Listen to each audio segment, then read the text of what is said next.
colando em mim, olha aí, esse vídeo vai especialmente pro Éder Amaral. Comentou hoje sobre o meu vídeo, morar, viver ilegal na Holanda, algo assim.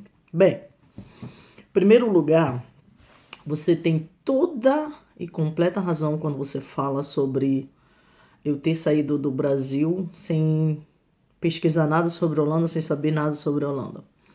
A minha primeira viagem na Holanda foi quando surgiu o euro, 2012, tá? Então, em 2012, eu não via brasileiro em cada esquina da Holanda aqui, não, tá?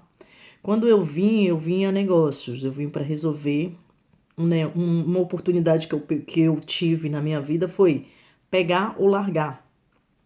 E eu peguei e me dei bem, tá? Me dei super bem, porque uma pessoa que veio pela primeira vez e tinha 10 mil euros consigo, pra si, comigo no caso, pra mim, então eu não acho que isso seja azar.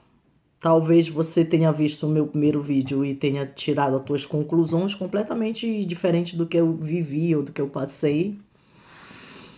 Mas eu queria deixar bem claro que valeu o teu comentário, o teu ponto de vista, por você falar que eu tive muito azar. Porque azar nunca foi meu hobby. Graças a Deus eu nasci de pra lua.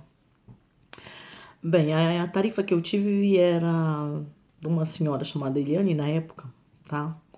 E eu tive casa em Amsterdã, centro de Amsterdã, por 2 semanas. Pra vir resolver isso em 2 semanas, no máximo. Uma semana eu resolvia tudo e na outra semana era a semana pra gente passar de férias aqui, no caso, e voltar. E nesse período, eu conheci um rapaz, um marrocano, Saib. E ele, então, foi a minha tentação para querer ficar nesse país, porque eu já tinha feito tudo o que eu tinha que fazer, já estava bem, graças a Deus eu tinha uns 10 mil comigo, tinha mandado dinheiro para os meus pais, que naquela época os meus pais trocaram o carro deles. E foi uma experiência incrível, porque eles sempre me apoiaram e toda a nossa família, eles apoiaram pagando um bom colégio para todos nós ter uma boa educação, termos uma boa educação no futuro. Infelizmente, se eu não optei por estudar no Brasil, foi algo que eu fiz, a minha própria escolha, algo pessoal, tá bom? Também tive, hoje em dia eu sei os meus motivos por não ter ficado muito mais tempo em casa, mas não vem ao caso. O que vem ao caso aqui é que eu não tive azar, tá? E tive meu dinheiro, conheci esse rapaz e disse pra ele, olha, eu amei esse lugar, cheguei e na segunda semana a gente tinha o Dia da Rainha, era incrível, cara. Você vê todo mundo livre. Eu vim de Suriname, eu vim de Suriname porque ex-colônia da Holanda e todo mundo falava bem da Holanda, como se na Holanda a gente encontrasse árvore de dinheiro. Nessa época parecia que era muito, muito legal mesmo você ter aqui. Parecia que era muito legal você ter amigos, você ter tudo na Holanda. E na verdade, a Holanda já não era pra mim hoje em dia, vendo assim no outro ponto de vista, toda essa Coca-Cola no deserto, não. Por que eu falo isso? Porque imigrar na Holanda, quando você tem amigos ou você já vem sabendo das coisas, como você acabou de comentar, que não foi inteligente e nem sábio da minha parte, realmente, tenho que admitir, eu era muito jovem, impulsiva, mas o meu objetivo não era vir e morar aqui, tanto que eu não fiquei na primeira vez que eu vim, porque tudo é determinado por Deus. Tudo é determinado por Ele, sabe? Então eu quis ficar pela minha impulsividade e por ser jovem, talvez, por ter uma energia incrível, por viver a vida intensivamente, dia após dia, e não ter filho, não ter responsabilidades. Minha família não dependia de mim, não depende, graças a Deus, até hoje. Todo o meu dinheiro foi para festas, foi para meu próprio luxo e ainda continua sendo para minhas viagens, tá? Éder. E uma coisa é você imigrar num país, por exemplo, como Portugal, que todo mundo conhece a tua língua. Eu, na época que eu cheguei aqui, eu quis ficar, porque eu era jovem e eu tinha dinheiro. E o que que me impedia, no caso, eu achava, né? Nada me impedia, só Deus.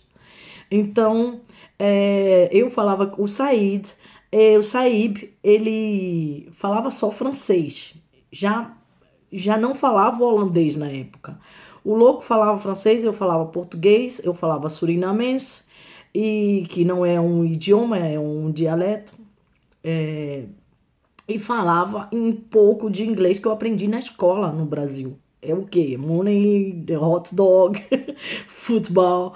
Então, muitas coisas simples do inglês que eu sei. O meu inglês não é meu ponto forte. Eu falo alguns idiomas melhorzinho um pouquinho, tá bom? Mas, através dele, eu conheci um rapaz que eu pude alugar um quarto. E esse rapaz morava em Rotterdam, que a gente chama em holandês, tá? E nisso tudo, o que que acontece? Você sai de Amsterdã, tua vida dá 360 graus, você consegue se comunicar porque o meu amigo ele fala surinamense, mas não era em todo lugar que você encontrava o quê? Um brasileiro na esquina.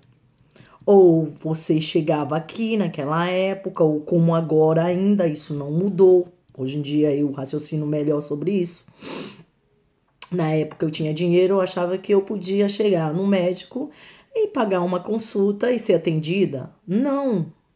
Eu cheguei, falei que ia ficar um mês no quarto, fiquei, paguei 2 meses e fiquei na casa dele. Mas através dele ver que eu não sabia nem fritar, não sabia nem fritar um ovo ainda, que era o pior, né? Um ovo eu sabia, não sabia fazer o arroz. Aí ele começou, eu acho no meu eu que ele começou a se apaixonar por mim e a gente começou a ter uma amizade sincera, mas sempre deixei bem claro qual era o meu lance. Que o meu lance era curtir a minha vida, que era ser independente, ter o meu próprio dinheiro, já tinha. E eu queria um trabalho, tá? Bem, eu queria um trabalho e não tinha. O que que aconteceu? Você imigra em Portugal, né? Que eu acho que você deve ter imigrado em Portugal ou deve ser algo do gênero. É muito fácil. Todo mundo te entende, você entende todo mundo, apesar que algumas palavras são diferentes, tá? Aí o que que acontece? A gente se comunicava bem, mas o cara nunca estava em casa. Então, o meu dinheiro era o quê? Era pegar o meu dinheiro, saía, comia, eu sabia ir no mercado comprar as coisas mais práticas, um iogurte, essas coisas, e depois saía para ao redor para conhecer o bairro e peguei uma coceira nas costas. Aí fui atrás de um médico, falei, ai, aquela coceira me incomodando. Tá, resultado disso. Não sabia falar holandês. Aí você não fala holandês. Você vai falar um pouco do teu inglês, quebradão. E aí você começa a acordar pra vida que, nossa, não é como você imaginou. Cheguei aqui, achava que eu tinha dinheiro, que eu podia ir no médico particular, fazer uma limpeza de dente, cuidar da coceira. E eu desci e tive a sorte de encontrar a sorte. Já vem a sorte comigo, tá, querido? É assim, porque o azar é uma palavra muito forte. Nossa, não sei nem o que é isso, graças a Deus. Acho que azar deve ser uma coisa que não tá no meu dicionário até hoje, nem espero que Deus não me castigue de botar um dia essa palavra lá, né? Mas bem, eu tive a sorte de encontrar uma dominicana e escutei ela falando espanhol. Como eu aprendi a falar espanhol e cursei com as dominicanas em Suriname, fiz um curso bom, falava muito bem. Eu tive a sorte de ouvir assim a distância, sabe, alguém falando espanhol. Aí eu corri e falei assim, olá, tudo bem? Você pode me indicar um médico aqui? Aí a mulher virou pra mim e falou, mira, Mija, não é assim não, não tem esse médico aí não. Aí eu peguei e falei que com ela, que eu tinha dinheiro, se ela podia marcar uma consulta comigo, e ir lá comigo, eles me deram um remédio, ela marcou. Resultado disso tudo. Eu não quis trabalhar depois desse caso ocorrido. Eu nunca trabalhei na limpeza. E é o que mais tem aqui para quando você chega a trabalhar ilegal. Eu achava que eu não tinha necessidade porque eu tinha dinheiro e eu tava bem. E enquanto eu tivesse dinheiro, não tivesse passando fome, tivesse bem, meu melhor amigo sai e me deixa com fome. Só que quando ele estava em casa, ele cozinhava e deixava as comidas maravilhosas.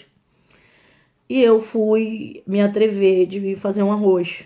E sentei na frente do computador.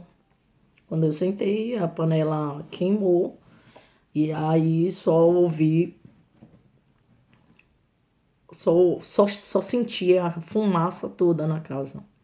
Saí correndo quando eu peguei a panela quente, o arroz queimado, joguei em cima da pia do cara, pensando que aquilo era uma pedra de mármore. E aqui eles têm um plástico grosso que parece um mármore. Se você olha de longe, e queimou, ficou aquela roda assim. Prr. Cara, eu pensei, caracas, velho, agora o cara vai voltar e vai me mandar embora. Não existe. Nunca tinha feito um arroz. Quer dizer, então a minha vida deu um 360 graus completamente. Por quê? Porque eu quis ficar na Holanda, porque eu queria, que eu achava que era muito fácil na minha cabeça. E eu ilegal, primeira vez. Só que a minha sorte é que eu tinha como me manter. O custo de vida aqui é caríssimo, é euro, sabe? Azar nunca me viu, porque eu nunca passei fome e o meu melhor amigo não me botou pra fora da casa dele. Pedi desculpa e falei pra ele que eu não cozinho, que eu não sabia cozinhar. E por isso que hoje em dia também eu amo uma cozinha, adoro cozinhar. Eu acho que pelo fato de eu nunca ter tido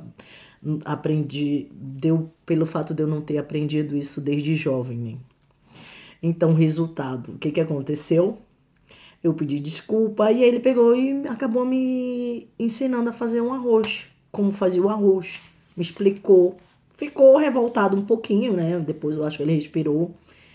E, e depois de dois meses legais que eu já tinha, que aí eu já tinha conhecido a Milena nessa época, me adotou, entre aspas, na casa dela. Nossa, as filhas dela, ela tratava menos.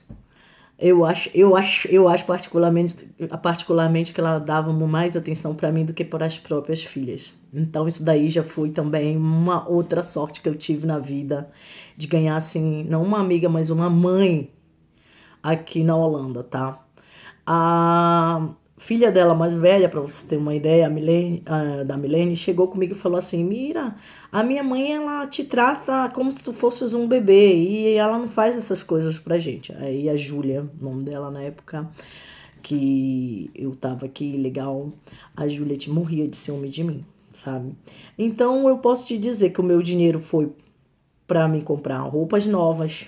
Eu tive celular novo, que eu comprei um novo, eu comprei os melhores tênis do Nike na época. Eu voltei com a minha mala completamente renovada. Eu aprendi que eu não aprendi a falar holandês aqui naquela época. Eu aprendi que aqui não era como o Brasil, que o sistema era diferente, que aqui você tinha que ser escrito, que aqui você não era tudo que você pensava só por ter dinheiro. Eu aprendi que nem tudo o dinheiro se compra, tá? Eu aprendi a gostar das pessoas do jeito que elas são e não pelo que elas têm, porque infelizmente na cultura brasileira ainda existe muito disso. Você só vale o que você tem. Meu pai sempre falava muito isso, sabe? E o azar foi talvez por não ter tido naquela época alguém que tivesse me vendido um papel ou algo do gênero. Apesar que na época, isso já na segunda vez que eu vim, já existia vendas de papéis aqui, tá tá bom? Isso já é outra história. E se você tiver interessado em ouvir essa outra parte da história, eu vou tentar elaborar. Eu não elaboro, gente, eu só vou falando, porque eu tenho hiperatividade e às vezes dá bloqueios de língua, às vezes eu quero falar algumas palavras em holandês, tá? E aí, conclusão dessa história, só para resumir aqui rápido, senão fica um vídeo muito grande e meio chato. Eu voltei a segunda vez, aí eu voltei a terceira. Na terceira eu fiquei com quem eu quis, com quem eu gostava na época, com quem eu resolvi viver junto. Isso é a sorte de que muitos não têm, muitos querem viver com alguém e saem do lugar para viver e pronto, acabou. Então, eu vivi com uma pessoa que me apoiou para me estudar e quando eu resolvi mesmo ficar legal na Holanda, eu estudei. Eu não tive que trabalhar, tá bom? Eu não passei humilhação. Na minha casa eu sempre tive um apoio, eu sempre tive meu dinheiro e eu estudei, me formei e hoje em dia eu tenho uma profissão, hoje em dia eu tenho uma vida estável e eu acho que azar não me viu, Éder. Espero que você me entenda bem, não me leve a mal, qualquer coisa, tá? E um abraço no coração da Puminha.